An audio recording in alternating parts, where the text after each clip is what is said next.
September 17, 1862. A quiet Maryland cornfield. By sunrise, 23,000 men would be dead, wounded, or missing. Not in a week. Not over a campaign.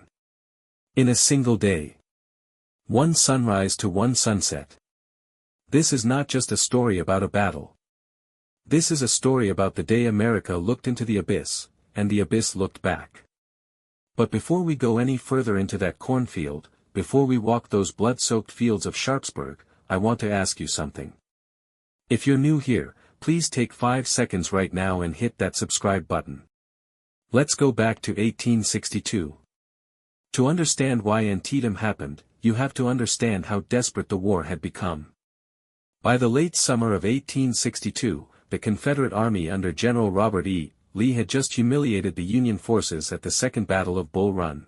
The South was riding a wave of momentum, and Lee saw an opportunity that he believed could end the war entirely.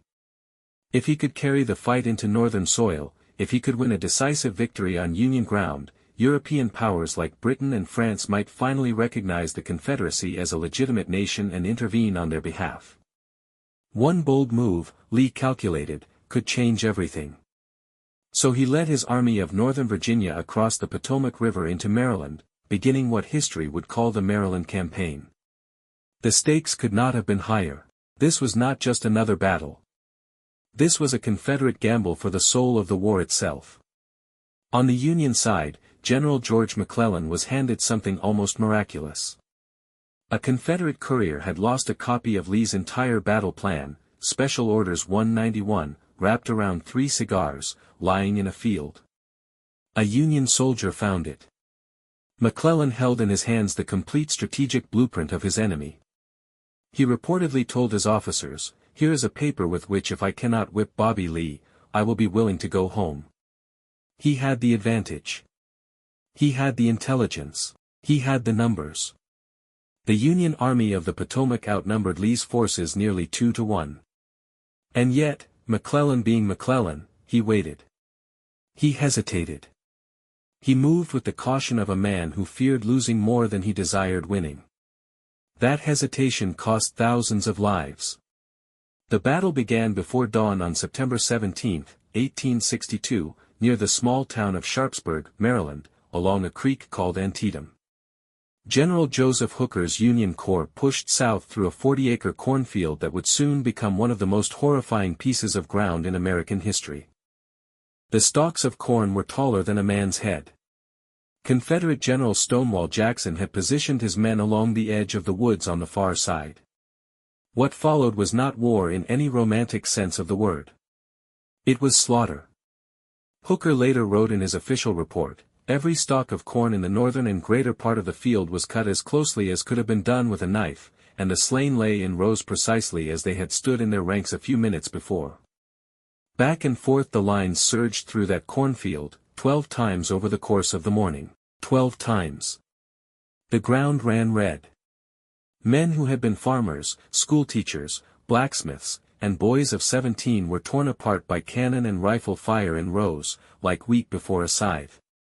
While the cornfield burned with violence in the north, a different kind of horror was unfolding in the center of the battlefield. A sunken farm road, worn down by years of wagon traffic, cut through the middle of the Confederate line.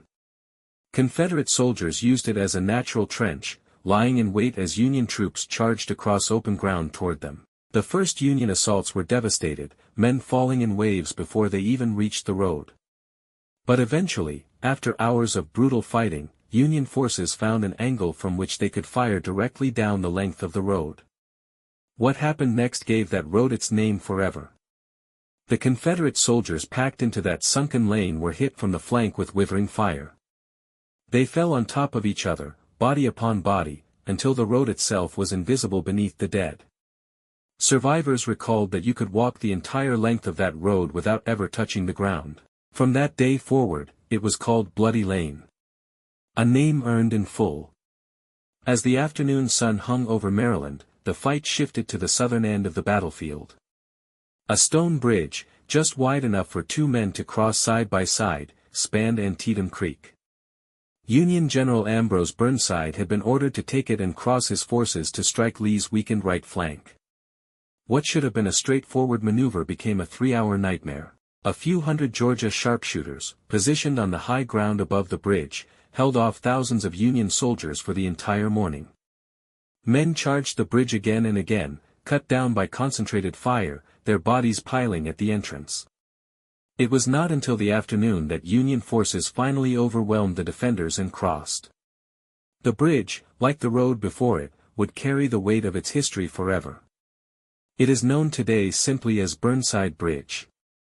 But even then, even with Burnside's forces pushing forward and Lee's right flank on the verge of collapse, salvation arrived for the Confederates in the form of General A. P. Hill's division, who had marched 17 miles from Harper's Ferry in a single day, arriving at the exact moment they were needed most, stopping the Union advance just as it threatened to end the battle completely.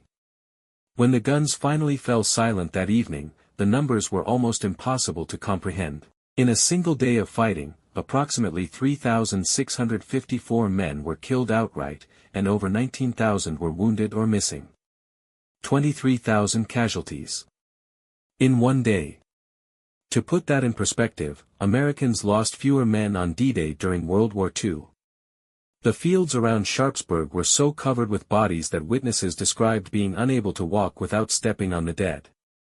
Both armies lay exhausted in the dark, barely able to move, the air thick with the cries of the wounded. McClellan, despite his numerical advantage and with Lee's army shattered and cornered against the Potomac River, chose not to attack the following day. Lee eventually withdrew back into Virginia. Strategically, the battle was declared a Union victory, but barely. A victory that felt more like a mutual destruction than a triumph. And yet, that narrow, bloody, controversial Union victory was exactly what Abraham Lincoln had been waiting for. He had been holding a document in his desk for months, waiting for a moment of strength to release it. He could not announce it from a position of weakness. It would look like desperation. But now, with Lee driven back, Lincoln had his moment. On September 22, 1862, just 5 days after the battle, Abraham Lincoln issued the preliminary Emancipation Proclamation, declaring that as of January 1, 1863, all enslaved people in Confederate states would be forever free. Antietam did not just decide a battle. It changed the entire moral character of the war. It transformed a conflict over Union and secession into something larger, something that history would judge with entirely different eyes.